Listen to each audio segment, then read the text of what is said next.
Y'all ready to be history? Get started. Welcome. Hi.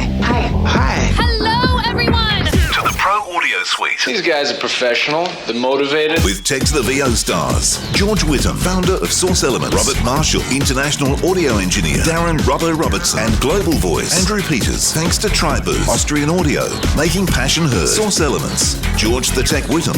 And Robbo and AP's international demos. To find out more about us, check theproaudiosuite.com. Line up, ladies! Here we go.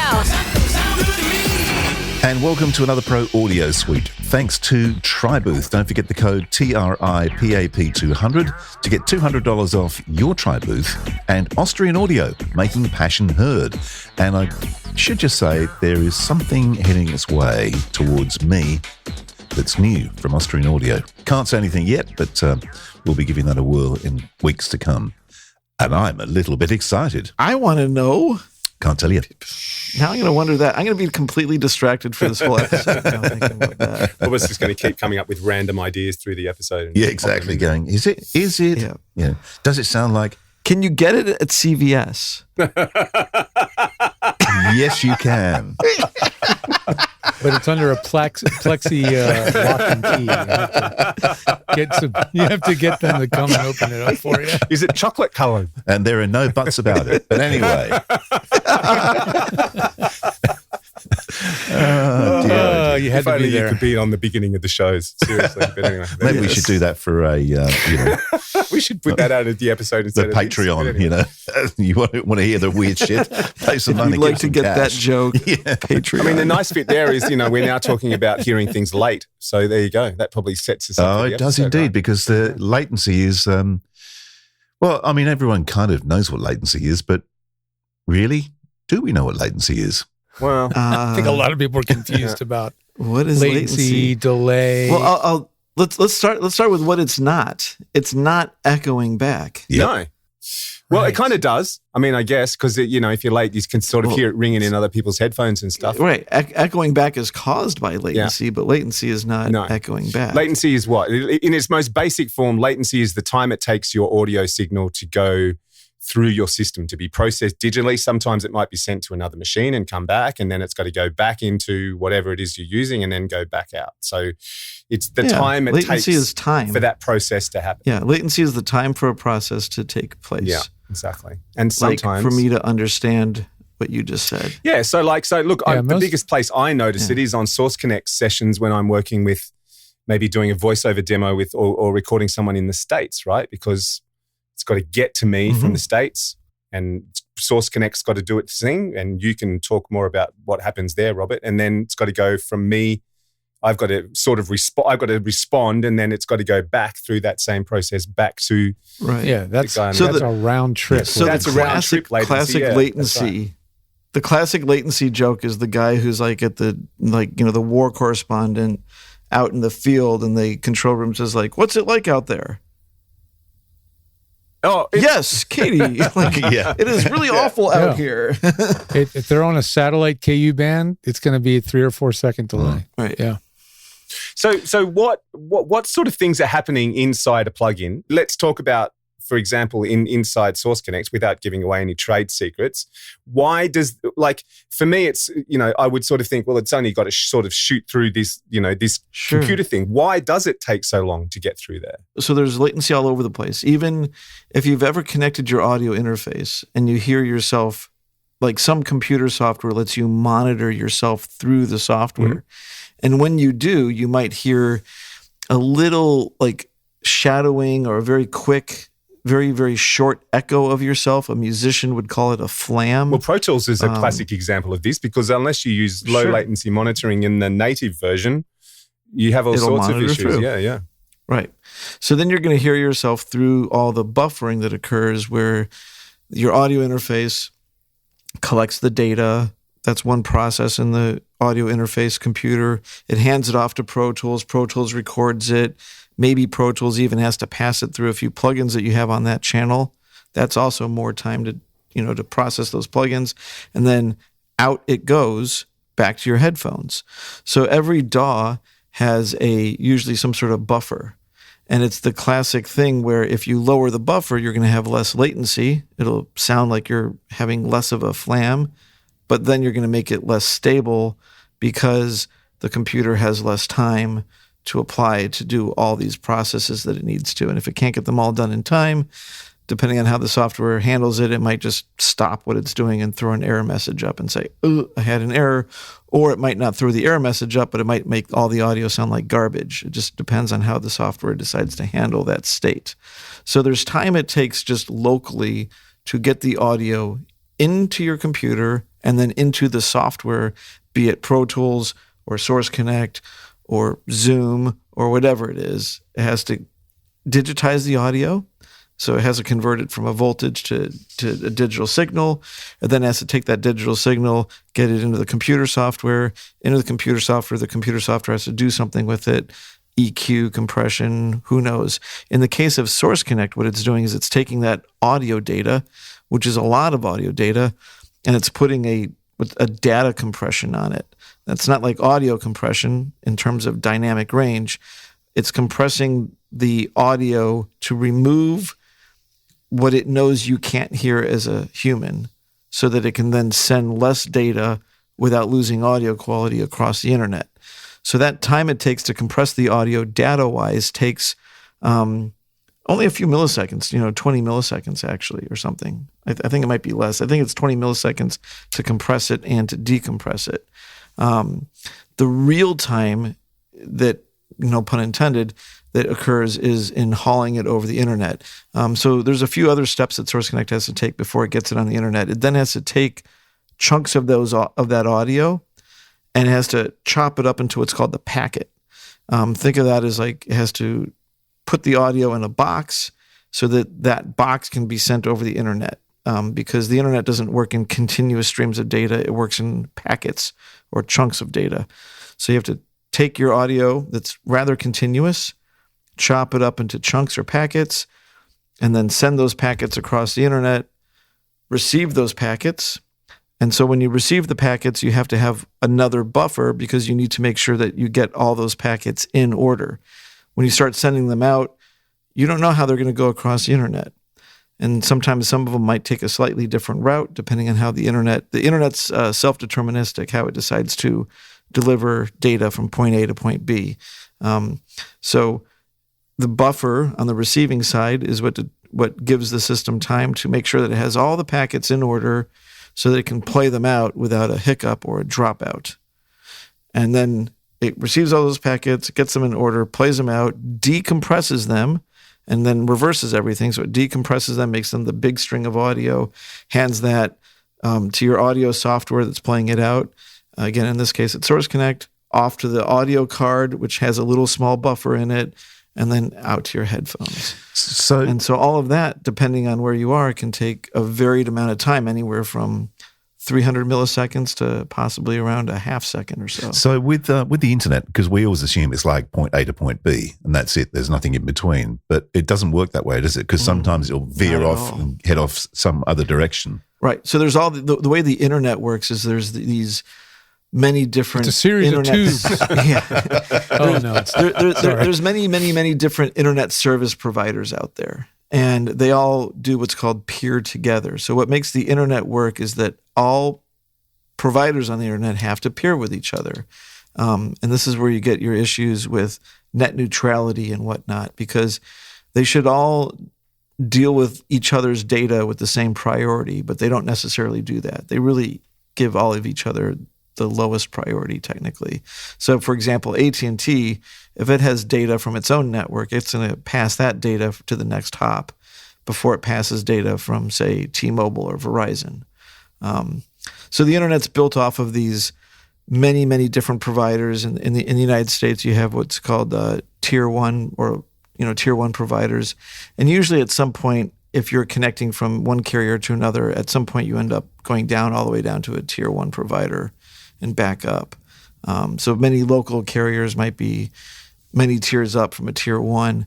But in theory, if you and your connection partner were on AT&T, if AT&T was doing everything really perfectly, the data would never leave AT&T's network. That's not to say it doesn't hop across many different nodes on AT&T's network. So AT&T also would peer with itself. You're in New York, the person you're connecting with is in, say, LA, your signal might go probably down through Texas, through some of various servers in, like Houston and maybe over in Colorado or New Mexico. And eventually it's just sort of hopscotching across the country from one peering point to the other until it gets to the endpoint. So with Source Connect, though, just at Source Elements, where are your servers based? So we have relay servers. So normally Source Connect's first going to try to create what's called a peer-to-peer connection, which AT&T or the provider would figure out that route for you. But if your firewalls can't trust each other, then you have to have the data coming from a trusted point, and that would be our servers. So we have servers throughout the globe. I forget exactly where at this point because we've expanded, but we at least at one point had 2 in Europe, I think 3 in the United States, and 1 in Asia at least. Yeah. That was in the pandemic. We had like 5 or 6 points. I think we have more now. But if we're like, I'm just thinking, like, for instance, if I'm sitting here where I'm in Victoria in Australia and I'm connecting with Robbo in Sydney, which servers do I pass through to get to Sydney from here? Would I go overseas? You might go all the way to Singapore, I think, is where I think our APAC servers are. I think they're in the Singapore area. Huh. So if you were connecting peer-to-peer, your connection might never leave Australia. The servers serve 2 purposes. One is a meet and greet. So you both log into the server and you have no idea where each other are, and Robbo sends a message to Andrew that says, hey, I want to connect. That message goes to the server, and the server says, oh, I know where Andrew is. I'll send that message to Andrew. Robbo wants to connect. Andrew accepts. Then it's going to basically give up all the information about Robbo's location. And it will try to make that connection peer-to-peer, which might take, as I call it, as the bird flies through the internet, the shortest path. That's what the internet should do naturally. It should make a peer-to-peer connection. If it can't, then you might see Source Connect say switching over to Source Stream. At that point, you guys would both be going through Singapore, which technically adds latency because now you both have to go all the way to Singapore and back to talk to each other. Right. But the only reason why that would be happening is to satisfy a firewall or security issue, not because it's actually technically better to add this mileage to the connection. So you're not always going through our servers. We try to always find the shortest path. So then, okay, so now we know what causes it. How can we deal with it? So Source Connect 3, you would have your ports forwarded, and that would very much guarantee that you'd get a peer-to-peer connection. If both sides have their ports forwarded, you're going to get a peer-to-peer connection as long as you don't have that use source stream checkbox selected, which would force it to use the streaming server again. That's the best way. But port forwarding has just become untenable for a number of reasons. One of the biggest reasons is, especially with the NBN, I've seen this, and really with more and more countries. In the United States, if you have a cellular connection, you're not going to get an internet connection that puts you directly on the public internet. And most of the internet connections that the NBN provides, as far as I've noticed, do not put you directly on the public internet. So you can't do port forwarding unless you have a direct connection to the public internet. If you don't have a direct connection to the public internet, basically what you have is an internet service provider that corrals all their users into one massive little private network and then lets them all get to the public internet through one point of presence, essentially. And they save money, they save IP addresses this way, and costs. So you can think of it the difference of living in a city directly on the grid or living in a little community where all the houses have all their private roads, but to get out to the road anywhere else besides the group of houses, you have to go through that one road that puts you on the public road compared to the HOA. So most internet service providers are sticking everyone inside their HOA now. Therefore, you can't do port forwarding, and port forwarding is a pain in the butt.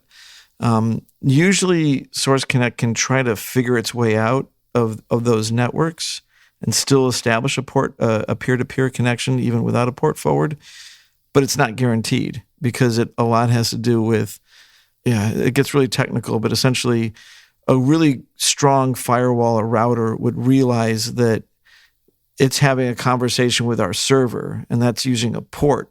And then Robbo comes in and says, hey, let me send data in to Andrew on that same port.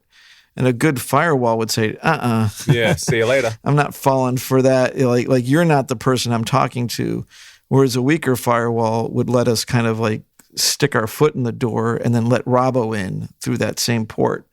There's advantages to those weak firewalls, but there's also, of course, obviously disadvantages. So ultimately, it's just these days, compared to the early 2000s, it's just not possible to port forward the world anymore. And so the whole service has gotten more expensive to provide for these reasons because you have to rely on a whole global network of servers, even more so, to be able to make all this work. But yeah, that's how it establishes its connection. And you don't know. Like you could have a situation where two people who live in the same city, because of the firewalls, they can't connect with each other. And even though they're only one house away from each other, might have to bounce through a relay server that's hundreds of miles away from the two of them. Well, Not ideal, but sort of that's how it goes. Source Connect 4 does a pretty good job, right? Well, it doesn't need port forwarding anymore, and it has a larger system of global servers to get through. And so in a sense, it's better because it doesn't rely on port forwarding so much, and it's a little bit more intelligent about. Source Connect 3 sometimes would end up in a situation where it, for example, there's a system called UPnP, or what's called Universal Plug and Play, and that's where the software asks for a port, and then the router opens up that port for the software, which is great. But then what people do is they get service from, say, Comcast Internet, and then they go over to Best Buy and they buy a Euro router, and they hook up this Wi-Fi thing to their whole house. So what they've done is they've put a router inside of a router. They've basically created the turducken of networks. And you have firewalls inside of firewalls, literally, So UPnP says, hey, you have a port, but it doesn't know about the next router layer outside of that, which blocks the port. And Source Connect doesn't know about that. So then Source Connect doesn't know, at least Source Connect 3 wasn't as quick or good about figuring out like, oh, I don't really have UPnP. I don't really have a port. I thought I have a port. And that's where sometimes you would have those connections that didn't work as fluidly, and you'd have to tell it to switch over to Source Stream. Source Connect 4 is a lot better about figuring out when it needs to switch over. What about Wi-Fi boosters? Like, I've got in this house, because the modem is actually in the studio here, which is not in the house. Those typically add a layer. So some of them add a layer, some of them don't. It depends on how they're set up. George, you'd actually know more about those, I think, than I do. But sometimes they literally present themselves as your first router is 192.168.1.1, and the internet booster is 192.168.2.1. That change in that second number is a whole nother network layer. That's called the subnet. And now you've made shit complicated. There's modern routers now that have mesh Wi-Fi extenders. And the nice thing about mesh stuff is they do extend the same IP address across your home. Mm-hmm. But they all have to work together. Right. You can't just and the mesh has to be your thing. But you have to hook up your internet connection directly to the head unit of the mesh. If not the whole mesh becomes a layer. Yeah. It gets messy quick. Even in my little 800 square foot apartment, I have a router, a power over Ethernet extender to go to the living room, which is 10 feet away, but our house is made out of chicken wire. Right? The entire thing is a Faraday cage, right? And that goes out to the living room, and then it goes from there to the kitchen to another PoE. Or no, it goes through the walls, and then it goes from there to the kitchen to the other PoE. Then it goes to another network extender out there, which is on a different subnet completely, to get to my webcam out in the garage, right? And that's the kind of thing you have to do sometimes. But if your network is, for example, there's one brand of router called Eero. Not necessarily my favorite, but they are friendly to use. Let me make one complaint about Eero. The only place you can manage that thing is on your stupid cell phone. Mobile device. Oh, wow. That's Ridiculous. what I Yeah, so annoying. That's what I don't like. And I think they do it for security reasons. It's easier to secure it probably over a mobile. It makes it really hard to tech support for people. It is really a nuisance. Yeah. For you guys to help somebody on an Eero and have to talk them through how to do it on their phone. While talking to them on their phone. Is not nearly as... Yeah, you're like, you set up a screen share, and then you're like, "What?" You're like, "Oh, screen share on your computer. Let me jump into your router, Eero." You're like, "Oh God, okay, pick up your cell phone. What do you see? Oh, I don't know. It says router. It doesn't say router. No, it says it's supposed to say router. I don't see it because half the time they don't even look. Oh, fine. Oh, now I see it 3 minutes later. Yeah. Like, ugh. Yeah. I haven't got a Eero, so what are you talking about? That wasn't me. Yes. I mean, you want to look for like Synology or Ubiquity. Ubiquity's really great. Good ones. Yeah, that I are like not that Ubiquity expensive and really, really reliable and easy to configure. But yes, you got to be really careful with that stuff. It can slow down your whole network. Especially the ones that go Wi-Fi to Wi-Fi. So one of the things about the extenders, I have a set of Ubiquity Unify routers, and they're Wi-Fi hotspots, but they are meant to be connected to each other through Ethernet. Yeah. And therefore, because if not, what you have is like anything that's wireless has more latency than anything that is wired. And all these things that are wirelessly extending things, you have both the receive and the transmit latency that you're adding to it, because you're basically asking it to be a access point and a receive point wirelessly at the same time. It's being both ends of it simultaneously. I bought years ago the Apple AirPorts. Mm-hmm. So they plug into the Ethernet plug in the wall and then fire off Wi-Fi. So my setup is I got an Ethernet cable connected to the modem in here underground, then into the house, and then there's a whole bunch of Ethernet plugs all through the house.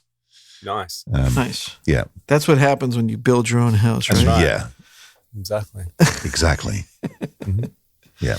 Yeah. Because the power over the Ethernet over the power system, I've seen mixed results with those things. Yeah. Like they slow things down, I think. Did we talk about the latency on the computer end, where the delay between the AD converter to the computer to what ends up I was as a heading there track? next. Yeah, all of that. I tried going over that at the beginning. Sort of talked about Pro Tools, Pro Tools native and how it's latency.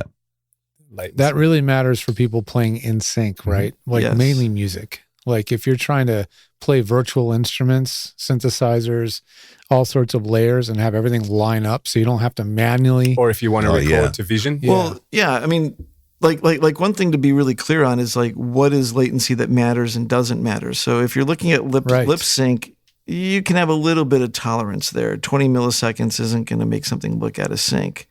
But 20 milliseconds at the right musical tempo is the difference between a good player and a bad player. I always used to laugh at these systems that claim to let you play music over the internet.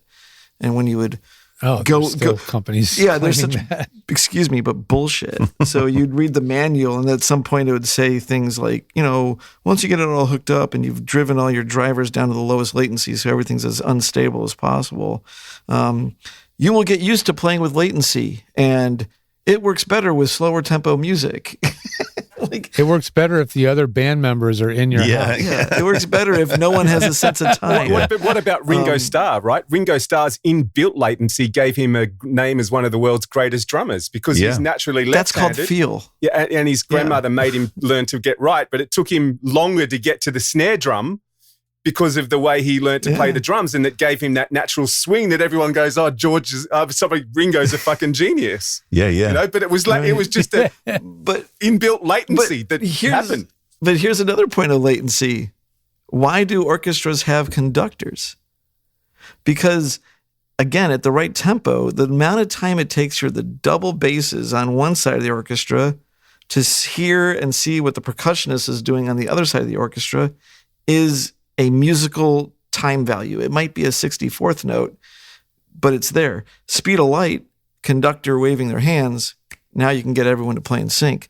But, it's true. Two people sitting on either end of a football field at the speed of sound cannot play in sync with each other. No, it's impossible. Yeah. I remember that we did that experiment at school. We took a starter's gun up to one of the ovals at school, and we all stood down one end, and the teacher was down the other end with the starter gun.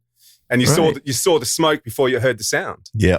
All that sort of stuff. Exactly. Yeah. Or I'm not going to say Pink Floyd, I saw Dave Gilmour play in Soldier Field here in Chicago, and he played Money, and he had the whole thing out in quad. So dun chicka bum bum bum bum, and each beat would go to a different speaker. Except I was about 20 feet from one speaker and about 1,500 feet from another speaker. So that whole thing sounded like boom, chicka boom, boom, boom, boom, boom, chicka boom. If you want a good lesson in latency, sit down with one of the guys that mix those stadium events. Because, like, fucking hell, they're dealing with that day in and day out. Yeah. Absolutely. Right. Actually, in a totally different venue, I watched a geeky video from this great podcast called 20,000 Hertz. It's a great show, by the way, for you audio people. Check out 20,000 Hertz. And the gentleman who hosts the show is doing a video series now, and he walked the Disney property, Disneyland. And the guy that took him on the tour is an expert on everything Disney technology, you know. And he shows the guy where all the hidden speakers are on the mall, you know, as you walk down Main Street, where the speakers are located, where the control towers are, where the audio mixer's sitting. But what was really cool, what's relevant to the conversation, is talking about how they're masters at controlling the delays of sound between systems so that anywhere you are, you never hear an overlapping echo from another zone. Wow. Yes. Even to the point when they have parades, their old electric light parade, which is so famous and fun, you know, they had the speakers on the parade car. But nowadays, the technology, the sound is so much more sophisticated. So they have speakers all the way down the entire parade route. And there's beacons in every single float telling the system where the float is. So it knows where the music for that float should be playing and what delay it should be set to. And so as the thing travels down, that's so cool. No matter where you are, you're hearing the music for that float, but it's coming from, fixed speaker locations. And a lot of the speakers are hidden, but now they have speaker towers up because you can only hide so many speakers nowadays. They always put them by the trees. So there'll be a nice tree and then next to it, a big speaker tower, but it's kind of disguised. You don't really know. Looks like a bird's nest or something. Yeah. Say what you will about Disney, but they are geniuses at audio. Sure. I mean, just incredible. You know, the audio animatronics, all that stuff is just next level. But just talking about latency, it's the most, when you really twist your head around what's going on. And what's so remarkable is they do it so well. And we all know this about sound, right? You only notice it when it's bad. Yeah. You only notice audio when it's fucking bad, right? It's the most like unsung hero of tech because when it's good, I mean, unless you're somewhat of an enthusiast, you might go, "Oh, this sounds great." But most of the time, you don't say anything. But when it's bad, you're hating it. You hate it. What's that classic George Lucas line? Sound is 50% of the picture. Yeah. Yeah. Or video without sound is just surveillance. There you go. Nice. I like that. Yeah, I like that. Talking about video and latency, years and years and years ago, I used to do a TV show which was live on a Friday night, a music show, and it was before hi-fi television. So the big thing was you had an FM radio station and you did a thing called a simulcast for anyone under 45 or 50 probably would have no idea what I'm talking about. But anyway, so you had the audio coming out of your hi-fi speakers and the pictures on your television. So I used to do this show, but the problem was because we had to rely on the control room back at the TV network to play the videos. So I had on my chair under the right arm a button, but I had to work on I think it was a 2 or 3 second roll from memory.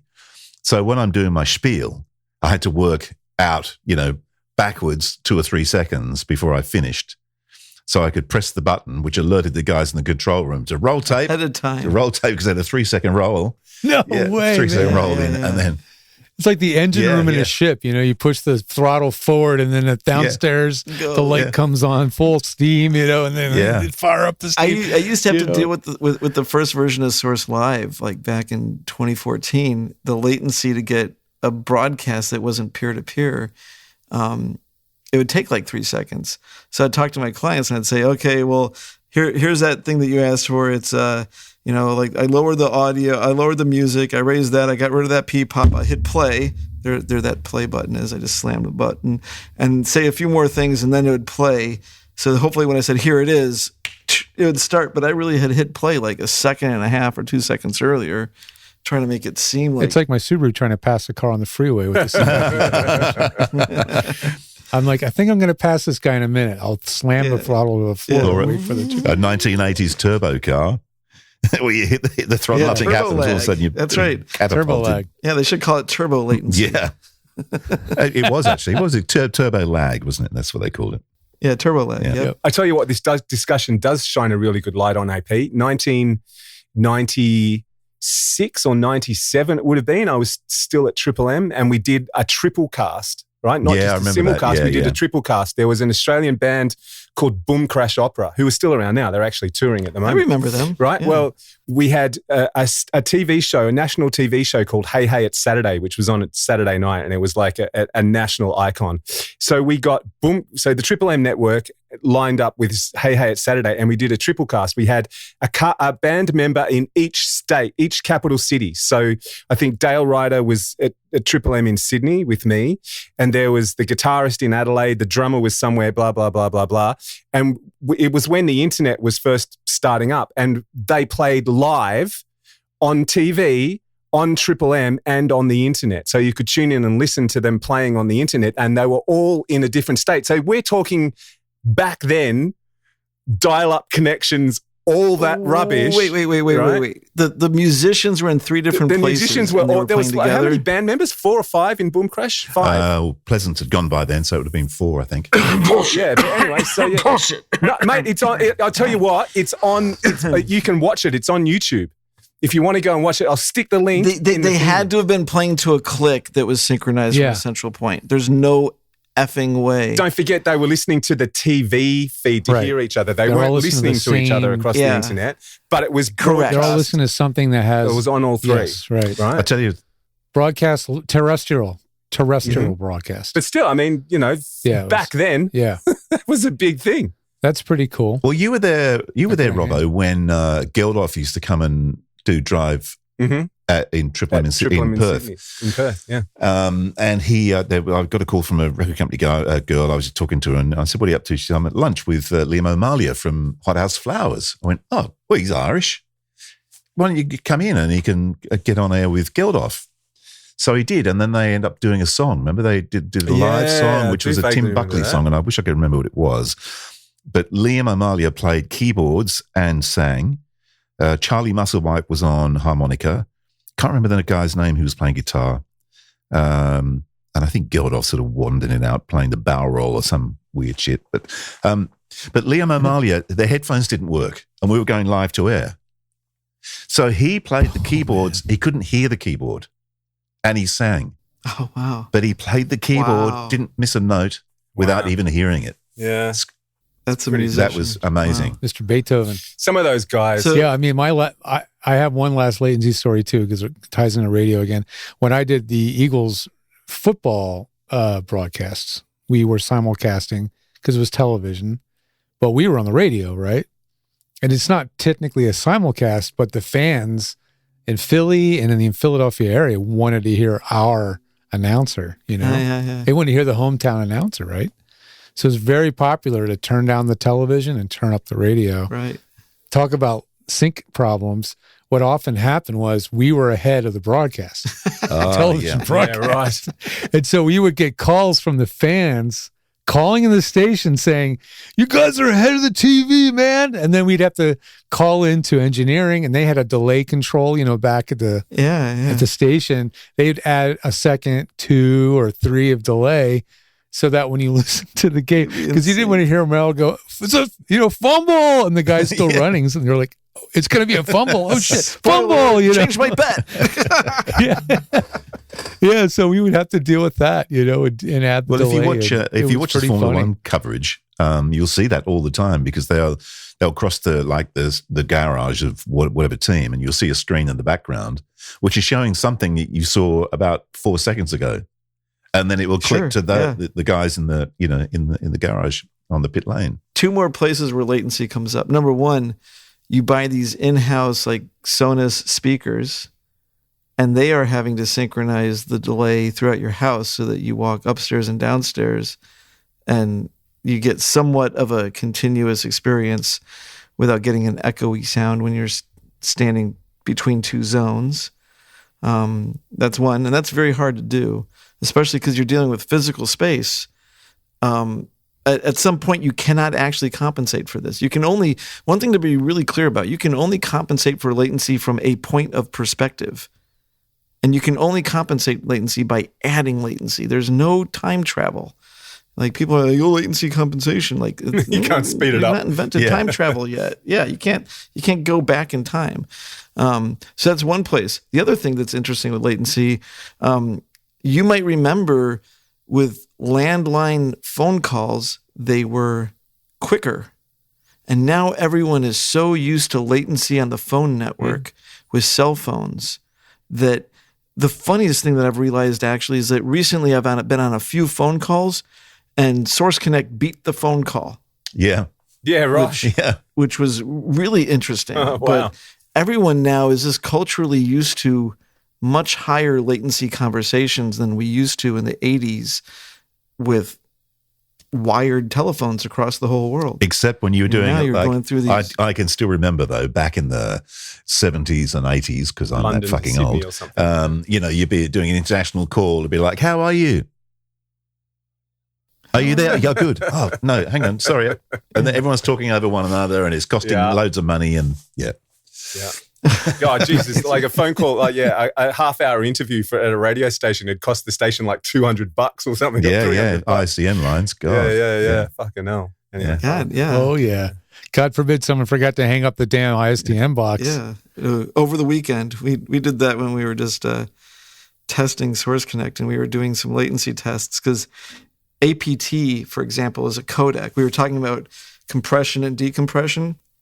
And we used to have a version of Source Connect that used the APT codec, or people call it aptX. And now APT is used a lot with Bluetooth for doing your surround speakers because most codecs, a codec is a thing that compresses the data and makes it less data to transmit. Most codecs do this by figuring out what you can't hear as a human. But APT didn't use perceptual coding. It used adaptive linear PCM or something. I think AD, I forget. But anyways, it was much, much faster. What would take most codecs around 20 milliseconds to encode, decode, I think APT could do it in 4 milliseconds. Wow. So we were testing with the APT ISDN box and comparing it to Source Connect, connected to California. We had some pretty good results. And then we just went home, and it was the weekend. Oh. And the APT system wouldn't take 2 ISDN lines, it would take 4 because it couldn't achieve as much of a compression ratio. It was much faster. Who didn't disconnect, Robert? I'm innocent. It wasn't me. The box didn't disconnect. The line, Oops, that was an expensive. that was forgot to hang up. That was expensive. That was almost $1,000 for that one weekend. Yeah. Yeah, it happened to Miguel Ferrer, R.I.P. He left it open. Yeah, nobody hung up. The student didn't hang up, neither did he. And he was the one that dialed in, which is not really protocol. But for whatever reason, boom, he dialed in. He got nailed with He got the bill. Yeah. And he was happy. When I first set up the bridge, I bought a used Maya ISDN box, and it came from some radio station. It was set up as a studio to transmitter link, and it had a program in there that said, if you disconnect, like dial back, like get that connection back. And I didn't know that. I didn't clear the settings out, and I put my new ISDN numbers in there, and I did a bridge, and it dialed out, and then I'm like, bridge is over, and I disconnected or whatever, and I got home, and that was like $300, and that was just for like 8 hours or something, or 6 hours. The stupid thing dialed back. The moral to the story is, if you've got an ISDN box and you forget to hang up, you need to go to a CVS store right now because you're going to need it.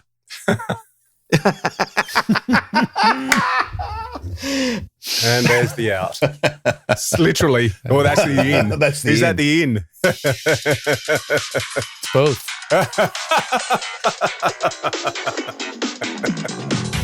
Well, that was fun. Is it over? The Pro Audio Suite with thanks to Tri-Booth and Austrian Audio. Recorded using Source Connect. Edited by Andrew Peters and mixed by Robbo. Got your own audio issues? Just ask Robbo.com. With tech support from George the Tech Whittam. Don't forget to subscribe to the show and join in the conversation on our Facebook group. To leave a comment, suggest a topic, or just say g'day, drop us a note at our website, proaudiosuite.com.